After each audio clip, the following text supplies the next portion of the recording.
Bueno, la verdad que la economía existe a través de un fenómeno bíblico, ¿no? Cuando Adán y Eva son expulsados del paraíso, a partir de ahí los recursos fueron escasos y ahí se puede decir que está el origen de la economía y de los economistas. O sea que somos tan viejos como la profesión más vieja del mundo, que es la prostitución. El tema está en que, como ciencia, nace en 1776 con la riqueza de las naciones, porque hasta ahí funcionaba como parte de la filosofía. Particularmente, Trevor siempre me cuenta que fue a visitar la tumba de Adam Smith y su lápida dice Adam Smith, filósofo. Ajá. Entonces, él es el creador de la economía en términos analíticos. No solamente analíticos, sino que partiendo de un análisis psicosocial del comportamiento del hombre, llega a su teoría y a desarrollar un gran quiebre paradigmático, que la economía pase de ser una economía de subsistencia, como fue la economía en la antigüedad, como fue la economía feudal y como fue la fisiócrata. Inclusive la fisiócrata es la primera que esboza un sistema de división de clases y de circulación, pero es la primera que transforma la economía en una economía con excedente de producción y establece el esquema de cómo funciona, ¿no? Haciendo hincapié en el concepto de riqueza, en los recursos y en la producción. Por eso es muy importante por ahí ver cómo ha evolucionado a través del tiempo la visión diacrónica, digamos, una visión a través del tiempo del concepto, y es muy importante. Entonces Smith tiene 2 siglos del concepto de riqueza basado en la producción y en los recursos naturales. Hasta el feudalismo el concepto de riqueza estaba en la posesión de la tierra, porque eran solamente los recursos provistos por la tierra. Los fisiócratas fueron la expresión más clara de eso. Para los mercantilistas o los metalistas, ¿no? Pensemos en la colonia, en el primer esquema de globalización, era el metal, por eso conquistaban lo que se suponía que era la India, pero no iban en busca de especies, iban en busca de metales. Y anteriormente, en la antigüedad, era el hombre como fuerza animal.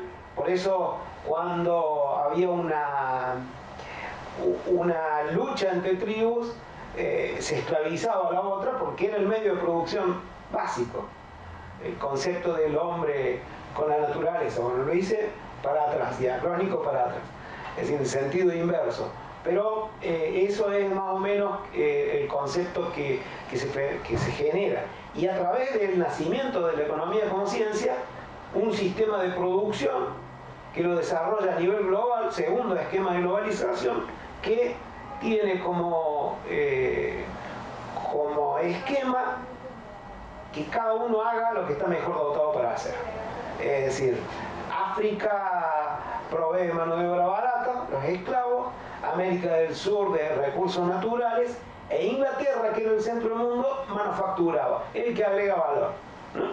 Y ese es el esquema. Tomo mano de obra del continente africano donde esclavizada, lo pongo donde está el recurso, lo extraigo, lo llevo a Inglaterra, lo manufacturo y lo vuelvo a vender al mundo. Y hago una gran diferencia en eso. Tan extremo es el esquema este que genera Smith, que se llama el libre cambio, que genera distorsiones estructurales en el continente, principalmente el cono sur de América del Sur y de África. Las principales ciudades están en la costa, en los puertos.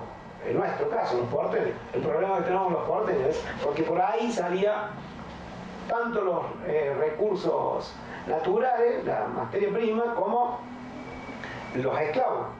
Y eran instalados en los lugares no solamente de América del Sur, también de Asia, ¿no? Recuerden el té, ¿no? De ahí vienen, por ejemplo, en la actualidad, problemas, guerras étnicas o países que se quieren separar, como los tamiles, es decir, y tantos otros problemas tienen origen en las distorsiones estas estructurales del libre cambio. Pero ese es el esquema que genera Smith y que funciona hasta 1930, porque Smith lo planteaba como un orden natural en el que el Estado debía proveer a la justicia, administrarla, aplicarla, legislarla y defender a la seguridad interna y de las invasiones externas, de ahí que se lo conoce con el nombre de Estado gendarme, una visión muy primaria del Estado. Pero es el primero que va a reconocer al Estado como institución. Por eso se llama economía política, la política en el sentido de Estado, ¿no? Esto es importante porque después los neoliberales hablan de economías secas. O sea, vieron que los neos, los prefijos, los neos, los post, son peor que los otros, ¿no? Entonces los neoclásicos son peor que los clásicos, los neonazis son malos, claro, los post-punk son peor que los punk, digamos, es un problema el prefijo, ¿no? Por eso no es bueno andarse llamando con prefijos. ¿Y los post-keynesianos? ¿Cómo? Bueno, es una murga, digamos, ya vamos a llegar con los post-keynesianos, que es una murga bastante... o el pensamiento post-industrial también, digamos, es muy importante. Entonces, se produce la crisis del 30 y rompe todo ese esquema. Todo eso de toda oferta crea su propia demanda, esto que decíamos que se muestra la economía como una cosa dura, en equilibrio, es un reloj, ¿no? Entonces, y es un orden natural, así la gente se va a comportar siempre, va a buscar el beneficio, va a ser racional, es decir, vos vas a llegar siempre del mismo humor a tu casa, vas a ser feliz siempre con la misma mujer, te vas a casar, vas a tener hijos, vas a hacer que otros trabajen, y todo esto va a crear un mecanismo maravilloso y todos sabemos que no es así. Es más, algunos nos enamoramos varias veces y muchas veces ocurren estas cuestiones del equilibrio y de pensar que las cosas están dadas de una vez y para siempre. Y bueno, cuando estalla la Primera Guerra Mundial, Keynes dice, se acabó el libre cambio. Obviamente los sectores conservadores decían, no, un problema de coyuntura, un problema que se va a acomodar, va a volver al orden natural, y en la década del 20 tratan de empalzar, pero termina fatal y necesariamente en la crisis del 30, en la crisis más profunda del siglo XX, en la que se acaba el esquema del libre cambio. Con el libre cambio se rompe con la crisis del 30. La crisis del 30 no es una crisis financiera, no es una crisis que una corrida de cédulas hipotecarias de Florida. Digo esto porque hay tantos libros escritos sobre la crisis del 30 que buscan las causas o tratan de explicarlo, que el problema era el telégrafo que de una costa a otra llegaba con 2 horas, entonces los arbitrajes, cuando uno bajaba, el otro subía, cuando el otro subía, el otro bajaba. Todo verdadera pavada. La verdadera causa de la crisis es una crisis de superproducción. Es decir, el mecanismo que funcionaba automáticamente como un orden natural, dejó de funcionar. La oferta ya no creaba su propia demanda y los oferentes no encontraban la demanda. Entonces, ¿qué se produce? El parate de la economía.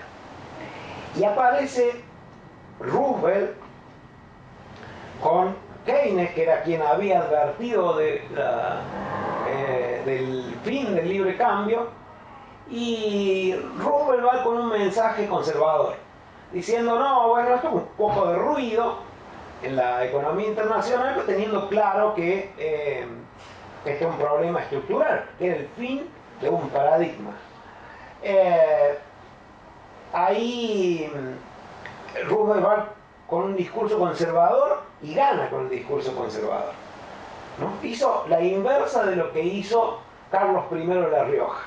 Carlos I de La Rioja tenía un discurso popular hacia el pueblo, con la revolución productiva y con síganme que no lo voy a defraudar, y cuando asumió estableció una política económica terriblemente conservadora. Entonces Roosevelt Cuando gana con el discurso conservador, lo llama Keynes porque sabía de la magnitud de la crisis y establece su política económica, lo que se debe llamar el New Deal, y en el cual Keynes lo que dice, hay que replantear el rol del Estado para que cuando la demanda se tranca, el Estado actúe como demandante, o cuando la oferta es suficiente, es insuficiente, el Estado actúe como oferente, de modo tal de que en el primer caso no se produzca el parate y en el segundo caso no se produzca la inflación, ¿no? Dos comportamientos del Estado contracíclicos, digamos, con un objetivo o con el otro.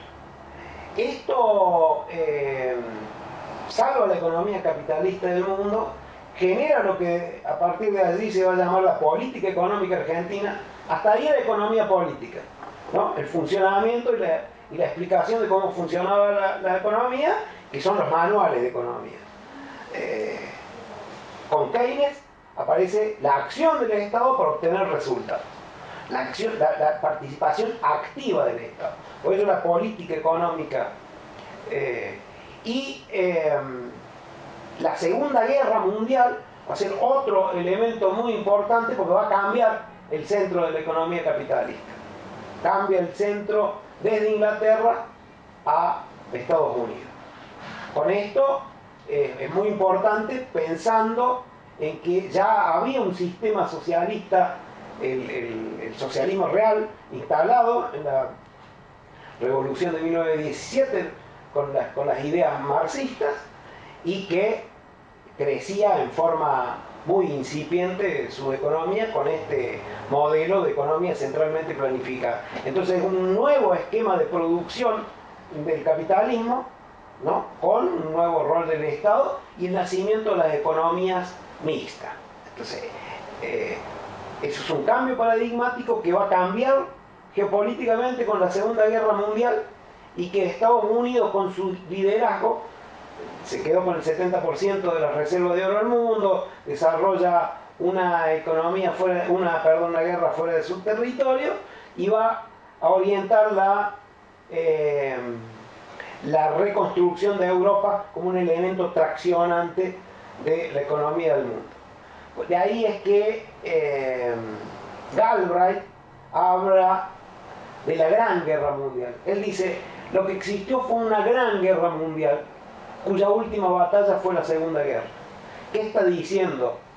Que la Primera Guerra Mundial fue abrir los mercados a cañonazos. ¿Por qué? Porque ya estaba acabado el libre cambio. Y la Segunda Guerra Mundial fue distribuir los mercados a cañonazos. O sea, yo soy el nuevo centro. Ahora este esquema ya no es el libre cambio, pero este esquema se distribuye de esta manera. Y ahí comienzan las 3 décadas doradas, con ideas keynesianas. 3 décadas que la economía del mundo crecía a tasas acumulativa anual del 4%, y el comercio lo hacía el 9%. Es decir, el comercio lo hacía crecer con el liderazgo de Estados Unidos y con la emisión de dólares de Estados Unidos que inunda el mundo de dólares. De ahí surgen los eurodólares, que sobrevalora su moneda, que genera un fenómeno de transnacionalización y multinacionalización empresaria, hasta que se comienza a resquebrajar esta política económica norteamericana. ¿Por qué? Porque lo que se hace en la reunión de Bretton Woods, cuando está terminando la guerra, es una paridad fija entre el oro y el dólar, es la creación de un Fondo Monetario Internacional que iba a cuidar las finanzas mundiales, y es la creación de un Banco Mundial que es la que iba a regenerar la infraestructura o los créditos de largo plazo a nivel mundial. Entonces, ese respaldo, el eje del respaldo de la paridad fija, desaparece, porque Estados Unidos emite con fines también políticos, con fines de defensa del sistema capitalista, a través de grandes gastos, Corea, Angola, Vietnam, verdadera fortuna, y esto empezó a generar problemas a nivel internacional, que llevaban a pujas políticas. De Gaulle siempre le pedía a Estados Unidos diciéndole: te voy a mandar un barco con dólares para que me den el oro, sabiendo que no lo tenía. Entonces Nixon, el 15 de agosto de 1971, después de tomarse el último whisky, declaró la inconvertibilidad del dólar en oro. Es decir, desaparece los 35 dólares la onza Troy, desaparece y dice: el dólar es una moneda fiduciaria, porque en mi moneda yo soy la principal economía del mundo, soy la potencia política del mundo y acá va a funcionar el dólar. Pero, como ocurre con estos tipos de movimientos, se producen corridas y la gente desprecia al dólar, se deshace el dólar y se refugia en activos fijos como el cobre, el metal, otros precios. Y esto genera un movimiento inflacionario a nivel mundial. Y genera otro problema, es que un desacomodamiento de los precios relativos. Subían las materias primas, el cobre y todo, y los árabes, que ya estaban reunidos en la OPEP, se dieron cuenta que la materia prima estratégica fundamental había quedado retrasada. Y en octubre de 1973, a fines de octubre, deciden cuadruplicar el precio del petróleo. Esto es otro impacto paradigmático en el conocimiento económico. Esto genera fabulosa transferencia de recursos de los países importadores de petróleo hacia los países árabes, los exportadores de petróleo, organizados en la OPEP, y esto hace que los países importadores de petróleo tengan que hacer un gran esfuerzo para reconvertir todo su esquema de producción. ¿Por qué? Todo el sistema productivo, todo el vector de la producción estaba basado en energía barata. Entonces, de un día para el otro se encontró que ese esquema de producción no servía más. Y se produce lo que se llama la crisis del petróleo, ¿no? Que es un gran quiebre paradigmático que produce una gran recesión a nivel internacional, con una característica: que esta vez esa recesión iba acompañado de un fuerte proceso inflacionario. ¿Por qué? Porque todo tenía como insumo el petróleo, y el petróleo se había cuadruplicado. Entonces, algo que no podía existir en economía, que era recesión con inflación, recuerden a Keynes, aparecía como evidencia empírica. ¿Y qué le voy a decir? Ah, no, eso no puede ser. Volvemos al concepto de economía. Pero mira, hay recesión y hay inflación. Ah, no, pero lo que yo me sé es la teoría general de Keynes, entonces no me cambié la bocha. ¿Me vas a hacer estudiar de nuevo? Sí, hay que estudiar permanentemente, porque la economía es muy dinámica y cambia mucho. Y ahí aparecen los post, ¿no? La cultura postindustrial, el post-keynesianismo, es decir, tratando de explicar todo este fenómeno que era un cambio paradigmático, ¿no? Me parecen grandes corrientes de pensamientos que toman las ideas clásicas, que las remasterizan, que hacen abstracciones brutales, como el monetarismo. En el 76 fue el premio Nobel de Milton Friedman, ¿no? Luego aplicado en dictaduras a nivel mundial. Y lo puntual o lo concreto de esto es que produce una gran transferencia de recursos a los árabes, que se dieron a llamar los petrodólares. Y de esa gran masa de petrodólares no son invertidos en industrializarse, en generar una equidad distributiva, porque son sociedades muy elitistas, tienen uno de los ingresos per cápita más alto del mundo, pero es muy inequitativa la distribución de la riqueza.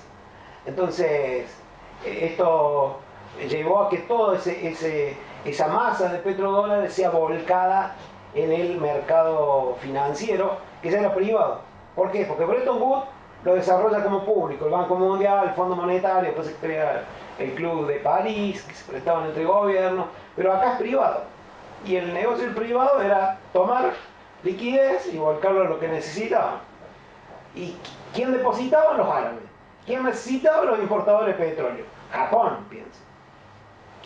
Entonces, los países de América Latina, Brasil. Entonces se los prestan a las economías que necesitaban importar o a otras como Argentina. Argentina es un país que se autoabastecía de petróleo, y la crisis de petróleo la pasó como si no hubiera pasado nada en el mundo, y nosotros nos autoabastecemos. La miopía de no ver el cambio paradigmático, que el mundo ya no funcionaba así, ¿no?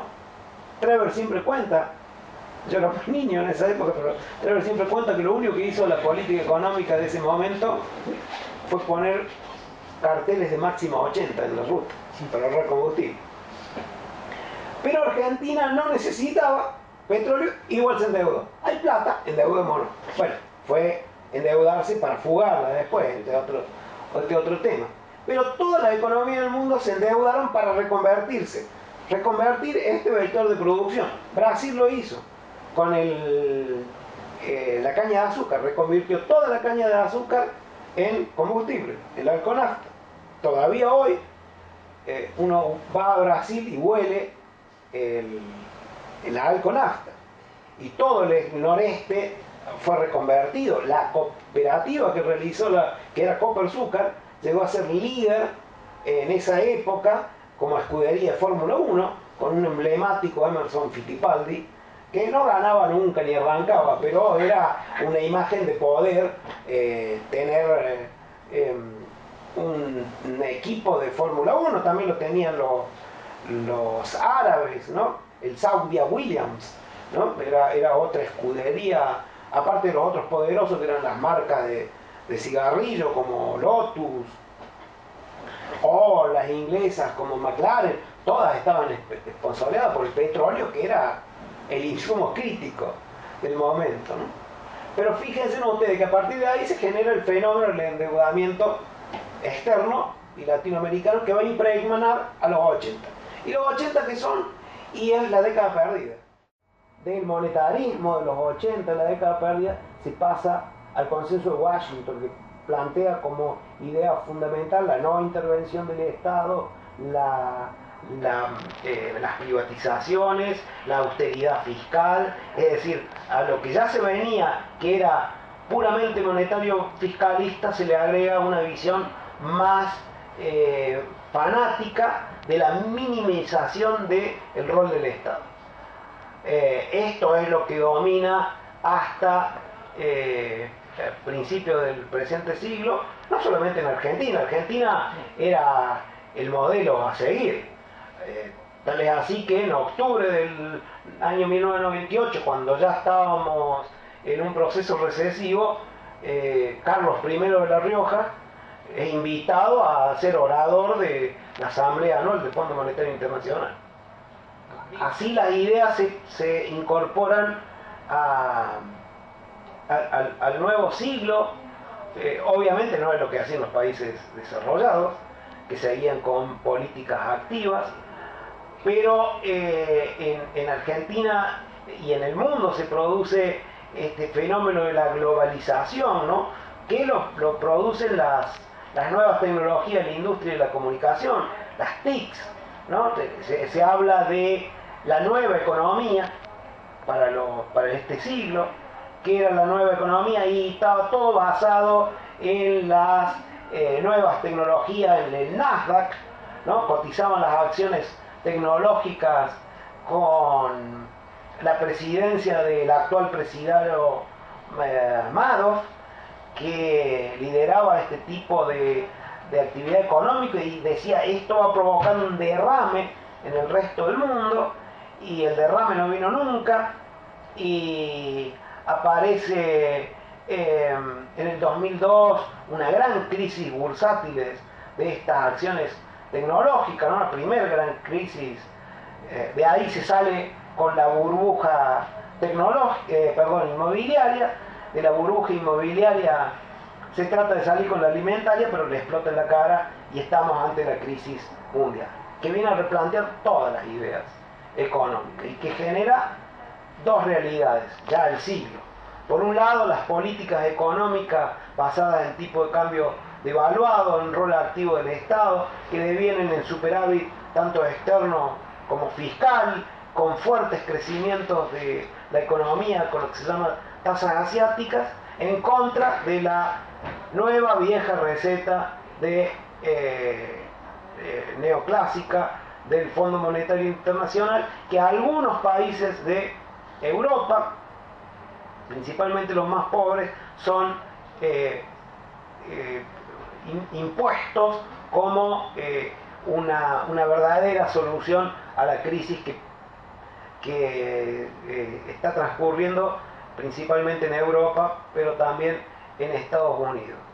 Decíamos que esto ahuyentó 25% de las inversiones a nivel mundial. Entonces es muy importante esto de esa realidad contra los países emergentes que han crecido en forma muy sustentable y lo siguen haciendo con políticas económicas autónomas que han llevado a tasas muy importantes de crecimiento, de crecimiento económico. Estas son las dos realidades hoy en el mundo, ¿no? A pesar de la magnitud de la crisis mundial, América Latina, África ha tenido el gran crecimiento de las inversiones, el continente que más inversiones ha incrementado del año pasado a este año, también lo ha hecho América Latina y en menor medida Asia.